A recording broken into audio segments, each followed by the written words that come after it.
cho rình trực là đánh đoàn. Trên thế gian này tôi vào đánh đoàn, tôi mơ thấy rồi rằng là mình ơi, đó tôi vào đánh đoàn rồi mà nhá. Phước cho đầy tớ đó, khi chủ đến thấy làm như vậy. Quả thật ta nói cùng các ngươi, chủ sẽ đặt kẻ ấy coi sóc cả gia tài mình. Nếu trách Coi sóc cái tay mình đi. Tôi vừa rồi tôi thấy là Chúa giao quyền cho tôi. Chúa giao quyền cho tôi cả thế gian này. Đó. Chúa giao quyền cho tôi cả thế gian này. Thế gian này nằm trong tay của tôi. Đó. Cả thế gian này. Khi Chúa đến để làm vua thế gian này nha. Thì làm vua đó, vua hàng sống, chúng ta không chết nữa. Còn 11 năm chúng ta không chết nữa. Ai bị bệnh bất cứ bệnh gì, còn 11 năm được khỏi như tôi. Phơi tôi còn một lá thôi. Còn 11 năm phơi tôi là Chúa chữa lành. Hãy phơi nha mọi người nha. trái lại là một đầy tớ xấu. Nó nghĩ thầm rằng chủ ta đến chậm, bèn đánh kẻ cùng làm việc với mình và ăn uống với phường say rượu. Các tôn giáo, các giáo nghĩ thầm chủ ta đến chậm. Không biết mà. Biết ngày giờ chủ đến không biết đâu. Thì chủ nó sẽ đến trong ngày nó không ngờ, và giờ nó không biết. Đó, Chủ sẽ đánh xé xương và định phần nó đồng với kẻ giả hình. Đó là nơi sẽ có khóc lóc và nghiến răng. Cảm ơn Chúa nha mọi người nha. Để với chúng tôi thấy rồi đó. Thật đây là chiến tranh này. Còn 4 năm á là đại dịch, đại chiến toàn cầu nha. Còn 4 năm. Người ta nói còn 2 năm, còn 3 năm. Tôi cho rằng là còn 4 năm đi. Phòng xa còn 4 năm đi. Đó là đại chiến toàn cầu. Khi mà Trung Quốc đánh Đài Loan á là đại chiến toàn cầu đó. Sẽ tới đó. Cảm ơn Chúa của mình nha. Bây giờ chúng ta nghe mẹ lên đoàn này, mẹ chúng ta mọi người nha. Nghe mẹ nha.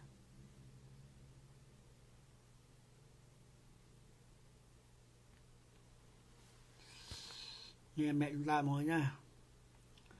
Mà ca dao Việt Nam nói là cá không ăn muối, cá ươn, con cái cha mẹ trong đường con hư. Đó. Phải nghe lời mẹ, nghe lời chúng tôi. Ở nhà chúng ta có cha có mẹ. Ở nhà chúng ta có cha có mẹ. Trong Đạo Chúa chúng ta cũng có cha có mẹ. Cha mẹ Đạo Chúa là ai? Cha mẹ Đạo Chúa là chúng tôi. Chúng tôi là cha mẹ Đạo Chúa mọi người nhá. Nghe lời chúng tôi. Cảm ơn Chúa cảm ơn mọi người. Chúng ta nghe mẹ chúng ta mọi người nha.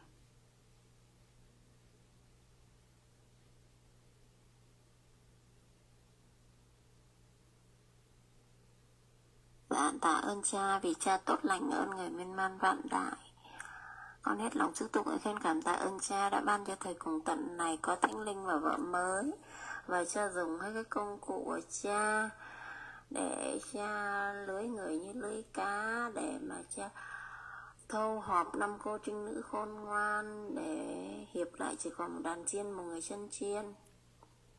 Dạ, con hết lòng chúc tụng khen cảm tạ ơn Cha đã ban cho chúng con những giấc mơ, cho gia đình Eban và chúng con là 7 người được nằm mơ thấy, là Cha đã tỏ cho chúng con trong sự hiện thấy ở giấc mơ, để chúng con mạnh dạn làm chứng cho Cha, để ứng nghiệm lời của Cha là tin mừng, tin lành của Cha phải được rao truyền ra khắp đất. Ai tin thì chịu làm phép báp têm bằng Thánh Linh và được cứu, còn ai không tin thì đã bị luận phạt và họ sẽ bị chết trong chiến tranh dịch bệnh Covid, rồi những cái chết giữ quyền lực hỏa ngục nó sẽ có quyền đến những hàng tội lỗi không tin vào danh con Thiên Chúa, và họ sẽ bị chết giống như là hơn 6 triệu người đã bị chết vì dịch bệnh, và bây giờ còn chiến tranh nữa.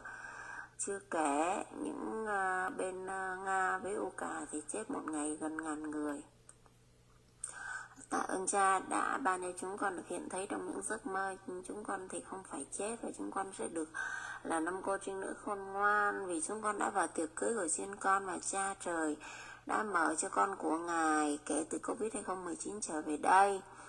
Và Cha cũng đã cho thần khí con của Ngài đến ở trong Thánh Gioan là hiện thân của Chúa Giêsu đã đi thử máu và có 2 dòng máu ở trong người là biểu hiện cho là Alpha và Omega, là khởi nguyên và là cùng tận. Cho nên bây giờ thì đã ứng nghiệm trên toàn thể địa cầu này, có rất nhiều những dấu chỉ của thời đại rồi.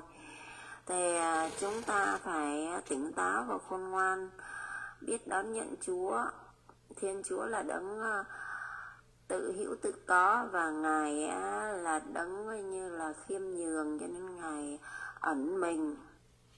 Ngài ẩn mình trong phúc trời không thấy mà tin. Còn nếu anh chị em đòi thấy Chúa anh chị mới tin, thì Chúa sẽ hiện ra lên không trung, Chúa sẽ ngự giá mây trời Chúa đến. Nhưng mà đến khi đấy thì chỉ có cứu được 5 cô trinh nữ khôn ngoan ở trong tiệc cưới của chiên con thôi nhá.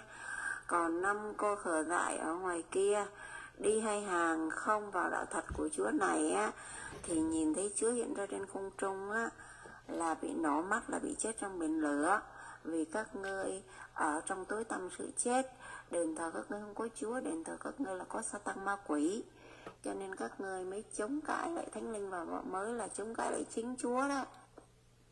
Vì ngày xưa người ta cũng đâu chống Chúa, người đây chống Mô-se, chống Nô-e, và Chúa đã tiêu diệt hết những người chống cãi người của Chúa đấy.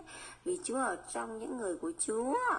Cho nên anh chị em phải biết rằng Chúa là Thiên Chúa ẩn mình. Cho nên bây giờ xin Chúa soi sáng cho chúng con là 5 cô trinh nữ khôn ngoan, học sách Roma chương 9 anh chị em nha.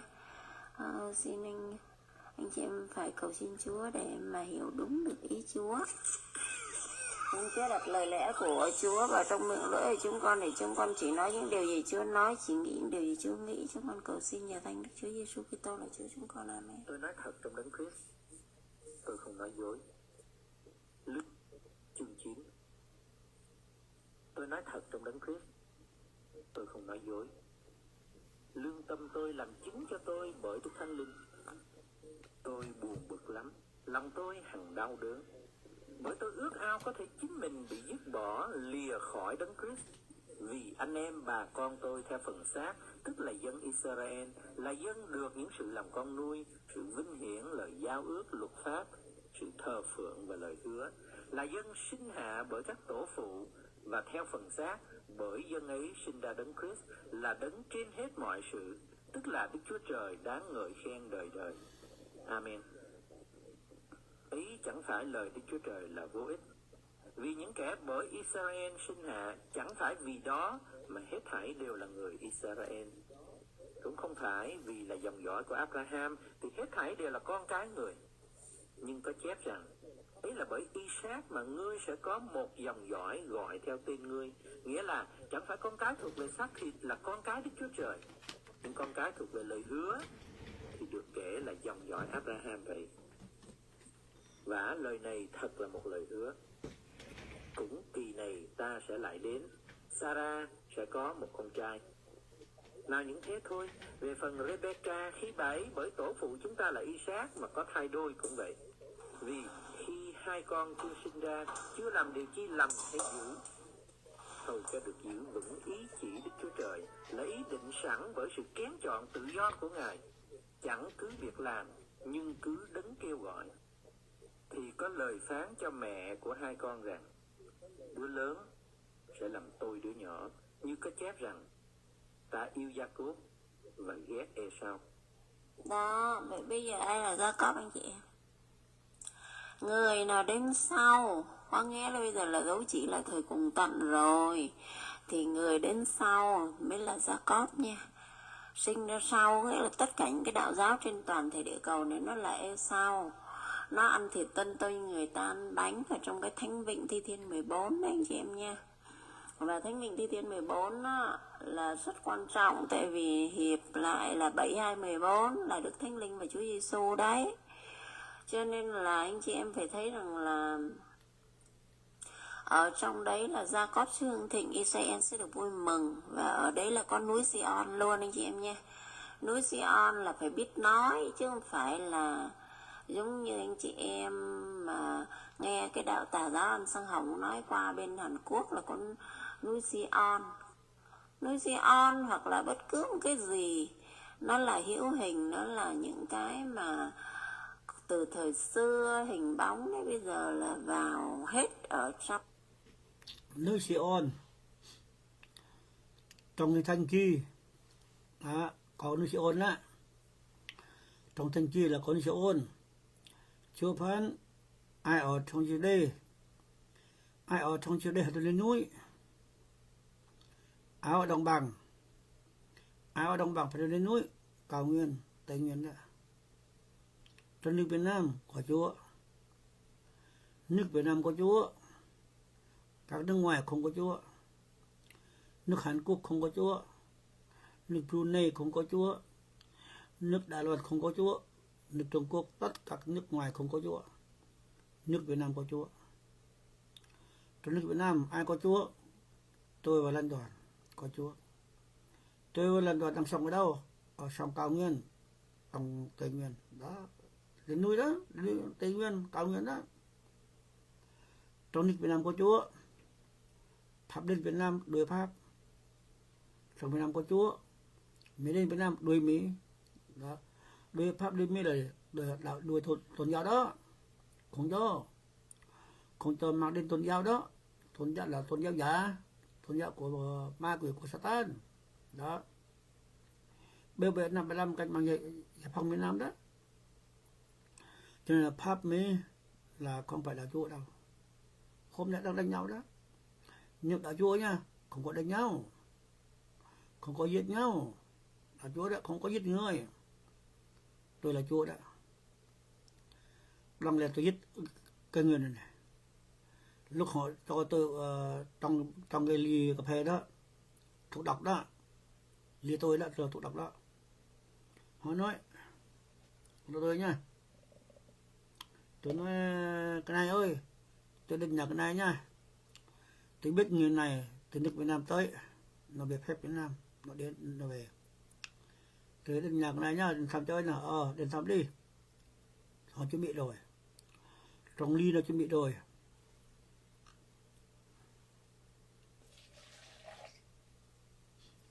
trong ly chuẩn bị rồi. Thế tôi nhá, không có gì hết nhá, bác nhá, con coi này, không có gì hết, không có gì hết nhá. Nó nói như vậy đó. Cái thuốc này thuốc chất nhờn, chất dính, nó để trong đó rồi. Nó nói không coi nhá. Tại sao?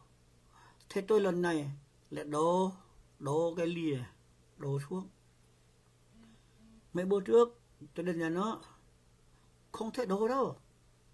Rồi rót nước nóng, bác uống đi, tôi uống đi.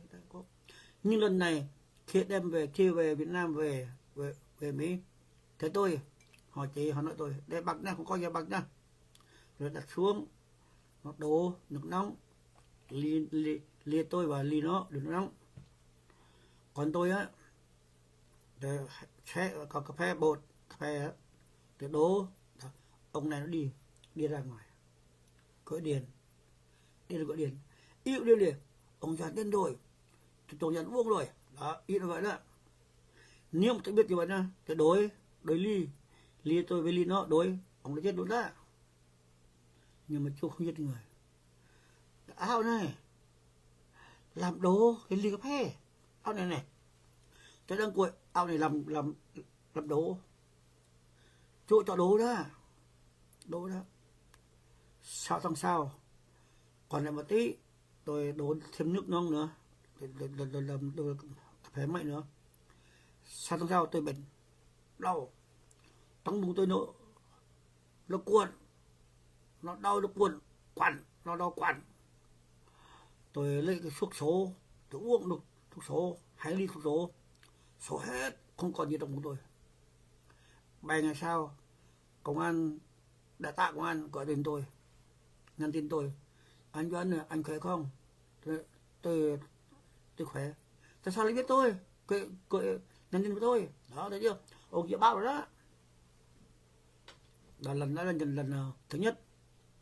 Lần thứ hai nữa, tôi về đó đến nhà tôi nữa, thì ông ngoài Phú Thiện, tức là công an đến tàu nhà con tôi, hỏi Facebook của tôi, rồi nhắn tin tôi nữa. ông Dư Xuôi làm gì? Ông sắp sung lô rồi. Tôi đến ngày mai tôi gặp ông đó. Anh ơi, cái này ơi, tại sao cái này đi bao với con Han? Thấy chưa? Tôi biết mà. Như vậy là tôi không đi nữa. Còn không lấy chồng đó nữa là nó thì người ta chết. Thì thay tôi đó. Bệnh ung thư máu. Bệnh ung thư máu đó, mọi người nha. Đó. Tôi là Chúa đó. Chúa trong tôi. Hôm nay tôi gặp Mimi từ nhà tôi đó. Cái nói chuyện Chúa trong tôi nói như vậy. Nghe đó, nghe đấy. Tôi nói Trong Thánh Linh và vợ mới sẽ được ứng nghiệm hết trên đất. Rồi là kêu gọi coi như là giống như là thành thánh Jerusalem mới từ trời xuống ở Galati chương 4 câu 6 đó. Thì là để mà ấp. Người ta nói tôi Thánh Linh và vợ mới có trong thánh. Họ nói cho tôi là không phải là Thánh Linh, lên được không phải là vợ mới. Họ nói như vậy đó. Cái thanh ghi là cái thanh ghi mà tôi không phải là Thánh Linh, lên được không phải là vợ mới. Tôi hỏi thì Thánh Linh là ai, vợ mới là ai? Họ không có trả lời không biết. Chúng ta phải có người dân đường ta đó.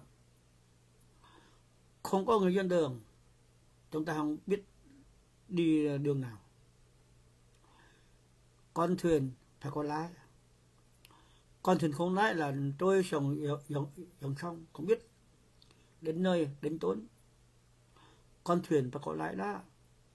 Con thuyền không có lái là không có nơi, không biết đến nơi đến chốn. Chúng ta đã Chúa, phải có người dân chúng ta.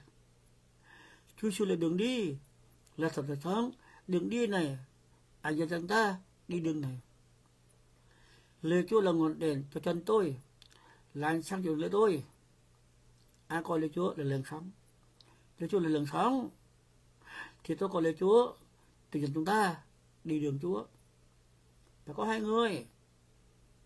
Ngày Chúa tạo dựng là Adam và Eva. Ngày Chúa tạo dựng tôi và Lan Toàn. Đó, Chúa tạo dựng đó. Dẫn đi trên con đường này. Chúng ta không biết. Linh mục mục sư không thể dẫn chúng ta được. Linh mục mục sư chết rồi. Đó. Dương nhà ăn sang hồng chết rồi.